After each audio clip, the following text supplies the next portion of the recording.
Les éléphantaux U17 de la Côte d'Ivoire ont battu en finale du tournoi UFOA les U17 du Ghana lors d'une séance de tir au but. Et sincèrement, je me devais de faire cette vidéo. Je me devais de faire cette vidéo parce que ces petits méritent. Ils méritent mon attention. Et surtout, le jeune joueur Ahmed Malo, qui a fini en tant que meilleur joueur de la compétition. Vous savez très bien que la Coupe du Monde des U17 va se dérouler très bientôt, en novembre. Et l'équipe nationale de la Côte d'Ivoire est bel et bien qualifiée. Pour ceux qui n'ont pas vu le match Burkina Faso contre la Côte d'Ivoire, je vous exhorterai à aller regarder ce match. Burkina Faso contre la Côte d'Ivoire. C'est un match qui s'est joué.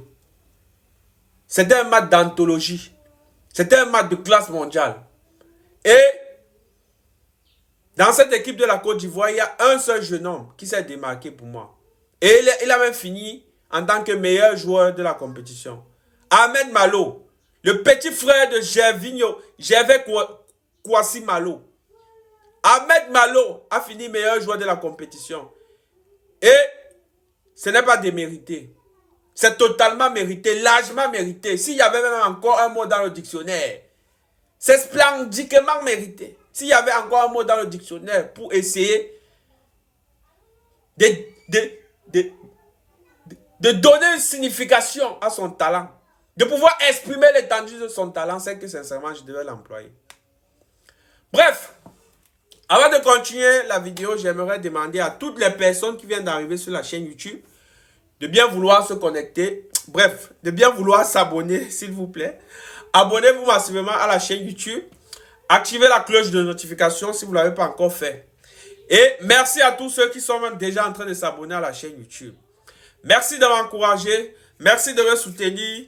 Et aussi, merci toujours d'être là pour moi. Donc, abonnez-vous massivement et sachez que je vous aime. Et merci à tous ceux qui s'abonnent. J'étais en train de dire que le talent du jeu Ahmed Malo m'a interpellé durant cette compétition. Vous savez que la Coupe du Monde des U17 s'étend très bientôt.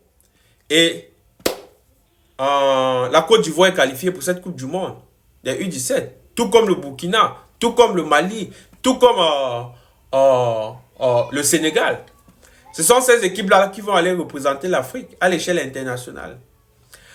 J'étais en train de, avant de chuter sur ça, avant de progresser sur ça, j'étais en train de dire qu'il y a un joueur dans cette sélection nationale de la Côte d'Ivoire qui a attiré mon attention. Ahmed Malo. Ahmed Malo, pour finir, il est sorti meilleur joueur de la compétition. Et pour moi, je pense que la fédération ivoirienne doit essayer de le surclasser. Il doit être surclassé pour venir jouer avec les seniors parce que on ne peut pas avoir un joueur de ce calibre et le faire toujours jouer avec les U17. Il est même plus fort que certains joueurs de l'équipe première de la Côte d'Ivoire. Il n'est pas obligé de passer toutes les catégories là avant d'arriver chez les seniors. On peut le surclasser. S'il est fort, on peut le surclasser. Pourquoi on ne le surclasse pas? Peut-être qu'il pourrait pallier à ce problème voilà, de stérilité au niveau des défenses adverses que la Côte d'Ivoire est en train de rencontrer. Vous savez très bien que les attaquants ivoiriens sont stériles devant les goals. Ils n'arrivent pas à buter. Ils n'arrivent pas à se créer des occasions. Et on a besoin d'un sang frais comme celui de Ahmed Malo, qui va créer en fait, il va créer en fait une certaine fraîcheur au niveau de l'attaque. Qu'est-ce qui se passe qu'on ne peut pas faire, sauter les catégories à des joueurs en Côte d'Ivoire? Ils ne sont pas obligés de suivre en fait, voilà, le parcours normal. Ils doivent sauter, même Messi avait sauté la catégorie. Lamine Yamal a sauté les catégories. Pourquoi on ne fait pas sauter les catégories à Ahmed Malo?